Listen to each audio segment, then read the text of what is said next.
दोस्तों, पहले विधायक बागी हुए, अब लगता है कि 2/3 से ज्यादा सांसद भी ममता बनर्जी के हाथ से निकल गए हैं और बीजेपी की गोद में चले गए हैं। उधर ममता बनर्जी इंडिया गठबंधन की मीटिंग में बिजी थी, सोनिया गांधी और मल्लिकार्जुन खड़गे के बगल में बैठी थी। उधर टीएमसी के बागी सांसद भूपेंद्र यादव के बगल में बैठे थे। भूपेंद्र यादव पर्यावरण मंत्री हैं, लेकिन पर्यावरण से ज्यादा राजनीति के पर्यावरण की उन्हें चिंता होती है और राजनीति के पर्यावरण के साथ कैसे खिलवाड़ किया जा रहा है, कैसे विपक्षी दलों को तोड़ा जा रहा है, खुला खेल चल रहा है बंगाल में। पहले दावा किया गया कि 58 से ज्यादा विधायक बागी हो गए हैं। ममता बनर्जी और अभिषेक बनर्जी का साथ छोड़ दिया है। अब सांसदों को लेकर जो खबर आई है वो भी हैरान करती है। इस बात पर लोग हैरान है कि जिस टीएमसी पर ममता बनर्जी का एक छत्रराज हुआ करता था, कोई छू तक नहीं करता था, कमाल का अनुशासन माना जाता था, एक बार हारते ही पूरी पार्टी हाथ से निकल गई है। अनुशासन हवा हो गया है, खुला खेल खेला जा रहा है बगावत का। क्या पूरा मामला निकलकर सामने आया है। 2/3 से ज्यादा सांसद बागी हो गए टीएमसी के। खबर आप देख सकते हैं दैनिक भास्कर की। ममता बनर्जी की 28 में से 20 लोकसभा सांसद टूटे, एनडीए का समर्थन करेंगे, स्पीकर को जानकारी दी। एक राज्यसभा सांसद का भी इस्तीफा। आगे खबर क्या कहती है, तस्वीर आप देख सकते हैं। ये मीटिंग कर रहे हैं बागी सांसद और क्या आगे ये खबर कहती है। विधायकों के बाद अब तृणमूल कांग्रेस के सांसदों ने भी ममता का साथ छोड़ दिया है। न्यूज एजेंसी पीटीआई के मुताबिक लोकसभा के 28 सांसदों में से 20 ने एनडीए सरकार को समर्थन देने का फैसला किया है। सांसद और टीएमसी की पूर्व नेता काकोली घोष दस्तीदार ने भी सोमवार को यही दावा किया। उन्होंने कहा कि 20 सांसदों ने एनडीए को समर्थन देने की जानकारी लोकसभा स्पीकर ओम बिरला को दे दी है। जल्द ही स्पीकर को पत्र भी भेज दिया जाएगा। इनमें से 11 सांसदों ने सोमवार दोपहर केंद्रीय मंत्री और बीजेपी के बंगाल प्रभारी भूपेंद्र यादव के घर पर मीटिंग की। इस दौरान बंगाल सीएम शुभेंदु अधिकारी भी इनसे मिलने पहुंचे। इस बैठक में लोकसभा सांसद काकोली घोष, शताब्दी रॉय, अबू ताहिर, अरूप चक्रवर्ती, खलीलुर रहमान, शर्मिला सरकार, असित मल, कालीपत सोरेन, जगदीश बसुनिया और प्रसून बनर्जी शामिल रहे।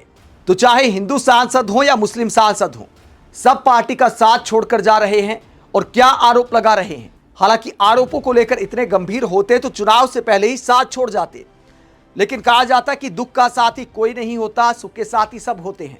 तो ममता बनर्जी की पार्टी पर संकट आया तो डर के मारे लगता है कि एक के बाद एक नेता साथ छोड़ रहे हैं। और इस पूरे मामले को लेकर काकोली घोष का क्या बयान सामने आया है। उन्होंने कहा कि मेरे समेत टीएमसी के लगभग 20 सांसदों ने एनडीए का समर्थन करने के अपने फैसले के बारे में लोकसभा स्पीकर ओम बिरला को पत्र लिखा है। ये फैसला हमने साथी सांसदों के साथ विस्तृत चर्चा के बाद लिया है। हमने जनता के फैसले को स्वीकार कर लिया है। हमारा मानना है कि हमारी भविष्य की राजनीतिक दिशा एनडीए के साथ होनी चाहिए। मैं अभी भी लोकसभा में पार्टी की चीफ व्हिप हूं। आगे वो कहती हैं, मुझे हटाने का फैसला मनमाना और एक तरफा था। पार्टी अध्यक्ष ने भले ही मेरी जगह किसी और को नियुक्त करने की घोषणा कर दी हो, लेकिन इससे संवैधानिक और संसदीय स्थिति रातों रात नहीं बदल जाती। हम अपने फैसले की जानकारी स्पीकर को देंगे और एनडीए का हिस्सा बनना चाहते हैं। अब 2/3 सांसद चूंकि काकोली घोष के साथ खड़े हो गए हैं, तो ऐसे में इनका चीफ व्हिप वाला पद भी मुझे लगता है कि बरकरार रह सकता है। स्पीकर इनके हक में फैसला दे सकते हैं। वहीं टीएमसी की सांसद डॉक्टर शर्मिला सरकार ने क्या बयान दिया है। उन्होंने कहा कि हमने आज मुख्यमंत्री से मुलाकात की, हमारे साथ 20 सांसद हैं। हमने काकोली घोष के नेतृत्व में जो चीफ व्हिप है तथा शताब्दी रॉय के नेतृत्व में जो डिप्टी लीडर हैं, टीएमसी के भीतर एक अलग गुट बनाया है। मैं विकास का हिस्सा बनना चाहती हूँ और टीएमसी में फैले भ्रष्टाचार से तंग आ चुकी हूँ। हम टीएमसी के साथ हैं, लेकिन पार्टी के भीतर ही अलग गुट के रूप में काम करेंगे।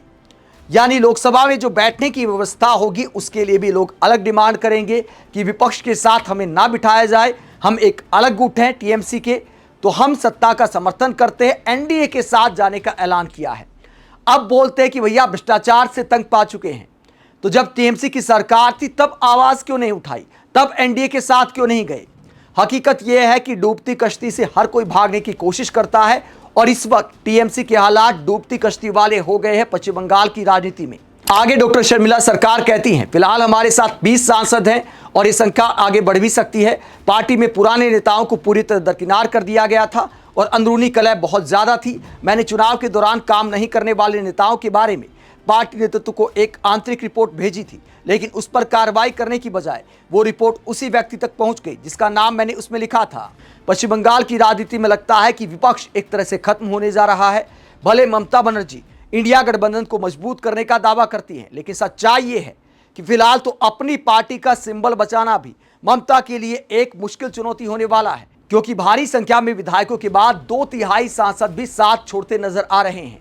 दूसरी तरफ ये पूरा मामला बीजेपी पर भी सवाल उठाता है कि क्या आप ऐसे विपक्षी नेताओं के साथ, सांसदों के साथ मीटिंग करेंगे? क्या इस तरह से विपक्षी दलों को तोड़ा जाएगा? ये भी सवाल उठता है। बीजेपी वाले कह सकते कि भैया अपने आप टूट कर आ रहे, हम क्या करें, लेकिन क्या आपको भाव देना चाहिए? इन्हीं टीएमसी नेताओं के खिलाफ आप भाषणबाजी करते थे, चुनाव में भ्रष्टाचार के आरोप लगाते थे। अब उन्हीं टीएमसी नेताओं का आप समर्थन लेने के लिए मीटिंग कर रहे हैं।